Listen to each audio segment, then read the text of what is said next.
Hello, welcome sa Top 1 Pinoy Movie Recap. Ang tampok nating palabas ngayon ay pinamagatang Charlie and the Chocolate Factory na pinalabas noong 2005. Lubos din naming ikagagalak ang inyong pag-like at subscribe. Maraming salamat. Eto na! Nagsimula ang kwento sa pagpapakita ng pamilya ng batang bidang si Charlie Bucket. Salat man sa buhay ay pinalaki siyang mabuting bata at puno ng tamang asal. Ang kanyang ama ay nagtatrabaho sa factory ng toothpaste kung saan ang mga sirang takip ay kanyang inuuwi upang maging laruan ng batang si Charlie. Doon ay kinwento ng kanyang lolong si Joe ang kanyang buhay noon bilang isang empleyado ni Ginoong Willy Wonka. Bilang isang mabuting tao at henyo lalo na sa larangan ng candy at mga chocolate. Na nagsimula sa maliit na tindahan ngunit naging sobrang sikat sa buong mundo at dahil doon ay nagtayo siya ng pinakamalaking chocolate factory sa buong mundo. Nagawa din niya ang isang palasyong gawa sa chocolate para sa isang prinsipe. Ngunit dahil sa mga espiyang nagnakaw ng mga sekretong formula na ibinenta sa mga kalabang kumpanya. At dahil dito ay nakagawa ang ibang kumpanya ng ice cream na hindi natutunaw, bubblegum na kayang lumobo ng parang tanga, bubblegum na may forever na hindi nawawala ang lasa hanggang magka-diabetes ka. Kaya't biglang sinara ang chocolate factory at pinauwi na ang lahat ng trabahador at mula ng araw na nagsara ang factory ay hindi na muling nagpakita si Ginoong Wonka. Nanatiling misteryo kung sino at paano ginagawa ang mga chocolate nang muling binuksan ito. Makikitang ang mga chocolate ay lumabas lamang galing sa factory. Ngunit isang gabi ay naglabas ng isang malaking anunsyo mula kay Willy Wonka. Na magkakaroon ng pagkakataon ng sinumang bata sa buong mundo ng pagkakataon makapasok sa chocolate factory. At maaaring manalo ng premyong halos walang katumbas. Sa pamamagitan ng 5 golden ticket na kanyang tinago sa bawat Wonka bars. At ang mga golden ticket na ito ay kinalat sa buong mundo. Matapos ang anunsyo ay nagkagulo sa bawat sulok ng mundo upang bilhin ang bawat Wonka bars.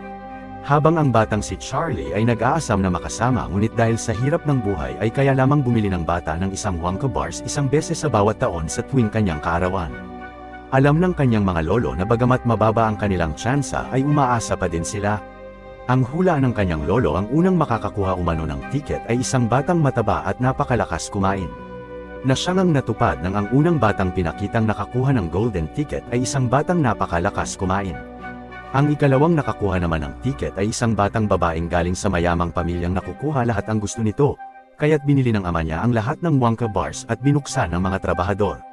At sinabi ng lolo niya na ang sinumang pinalaking sa kanyang layaw ay hindi magiging mabuting impluwensya, habang nagdesisyon ng kanyang mga magulang na ibili siya ng Wonka bar para sa kanyang kaarawan. Binuksan nila ito umaasang makukuha ang golden ticket ngunit hindi sila pinalad. Malungkot man ay masaya nilang pinaghatian ang chocolate na alam nilang hindi nila laging mabibili. Habang ang ikatlong bata naman na nakakuha ng golden ticket ay isang batang babaeng agresibo sa anumang larangan maging sports at nais na siya ang laging mananalo. Ngunit ang ika-4 na batang nakakuha naman ng ticket ay isang batang walang ginawa kung hindi maglaro ng computer games at hindi man lang alam ang lasa ng isang chocolate na walang pakialam. Habang hinihintay ang huling mananalo ng golden ticket, sa kasamaang palad ay nawalan ng trabaho ang kanyang ama dahil sa pagtaas ng demand sa toothpaste sa dami ng kumakain ng chocolate ay napagpasyahan na bumili ng isang makina na maglalagay ng takip ng mga toothpaste upang mas mapabilis ang produksyon. Na mas lalong nagpahirap sa kondisyon nila. Nang tinawag ng kanyang Grandpa Joe si Charlie upang bumili ng isa pang Wonka bar mula sa natago nitong pera. Bagamat nang hihinayang ay sinunod ng bata ang lolo ngunit sa kasamaang palad muli ay wala silang nakuha. Habang nakatingin sa factory at naglalakad sa niebe ay nakakita si Charlie ng pera. Na agad niyang kinuha at ibinili ng Wonka bar. Agad niyang binuksan at laking gulat niya nang tumambad ang isang golden ticket. Nalabis na kinagulat ng tindero at mga taong nais bilhin ang kanyang golden ticket sa mataas na halaga. Ngunit sinabi ng tindero na agad tumakbo sa kanilang bahay at itago ang ticket na siyang ginawa ng bata. Sumisigaw itong pumunta sa bahay at pinakita ang ticket na kinagulat ng lahat na nagbigay ng lakas kay Grandpa Joe upang muling makatayo sa kaligayahan. Ngunit natigilan si Charlie at naisip na ibenta ang ticket sa mas mataas na halaga sapagkat wala silang pera. Ngunit sinabi ni Grandpa George na araw-araw ay nag-iimprenta ng pera ngunit ang ticket ay pili lamang sa buong mundo, tanging tanga lamang ang ipagpapalit ito sa pera. Kaya't sinabi ni Grandpa George na hindi naman tanga si Charlie upang piliin ang pera. Kaya't binasa ng pamilya ang kailangan gawin sa mga nanalo ng golden ticket. Sinabi dito na isang buong araw sa factory ang mga napiling bata at sasamahan ng isang nakatatanda at mag-uuwi ng lahat ng chocolate na hindi masukat. Ngunit higit sa lahat ay isang bata ang magkakamit ng espesyal na reward. Nais man ng ama na siya ang kasama, ngunit sinabi ni Grandpa Joe na mas kabisado niya ang factory. Sa araw ng pagpasok nila ay nakasama niya ang 4 pang kabataan na may iba't ibang ugali. Agad namang nagpakita si Ginoong Willy Wonka at malugod silang tinanggap at nagpakilala na may kakaibang introduction na parang may sayad. Sa kanilang pagtuloy sa factory ay kailangan maging mainit sa lugar na ito para sa kanyang mga workers na galing sa mainit na lugar. Agad nagpabida ang mga bata na nagpakita ng magagaspang nilang ugali.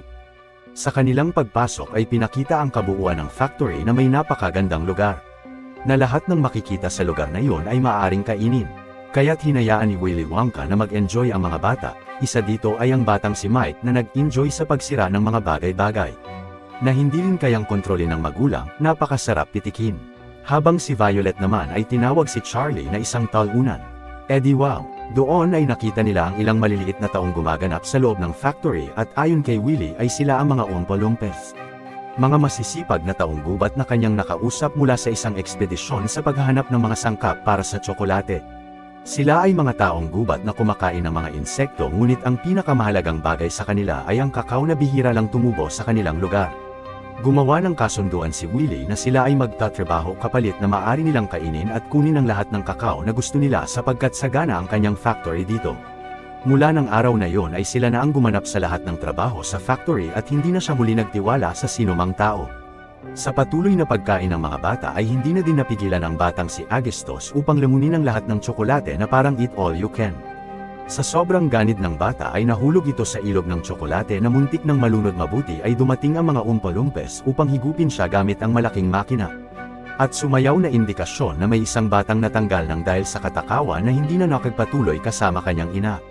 Sa pagpapatuloy ng kanilang biyahe sakay ng isang bangka ay nag-flashback kay Charlie ang kanyang kabataan na mahilig sa mga candy mula sa trick or treat, ngunit ito ay pinigilan ng kanyang amang dentista na mahigpit sa kanya.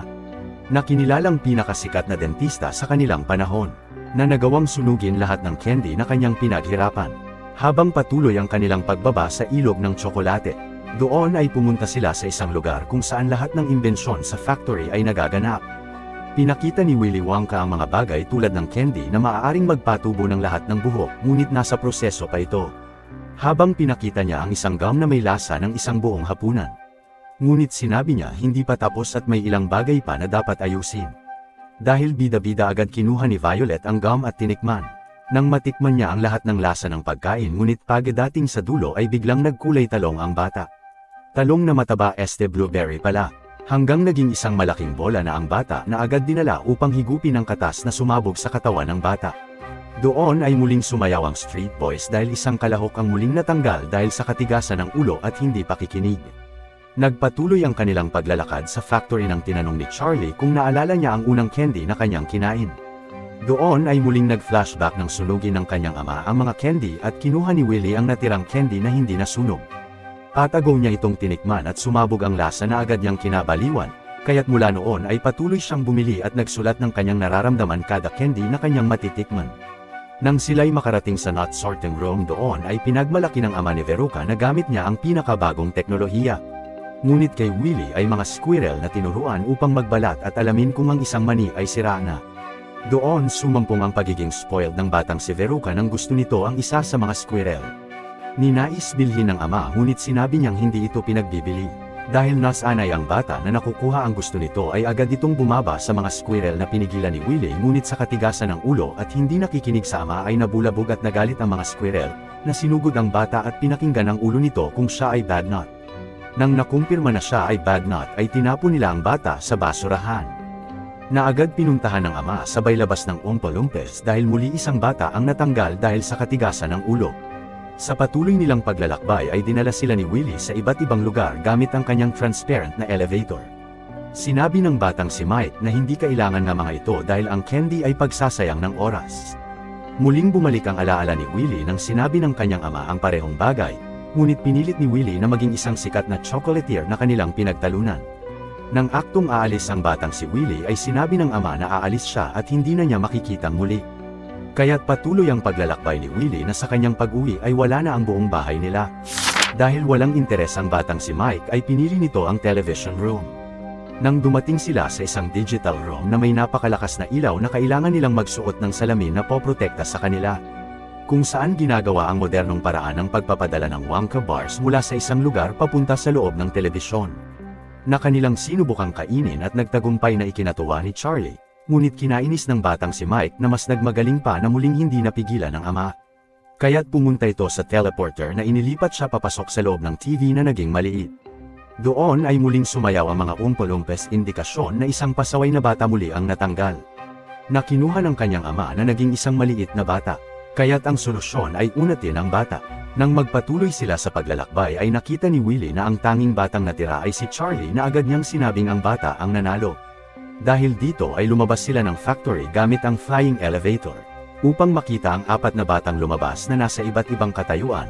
Doon ay dumiretso sila sa munting bahay nila Charlie mula sa bubong na nasira. Sinabi nito sa mga magulang ni Charlie na ang napanalunan ni Charlie ay ang buong factory.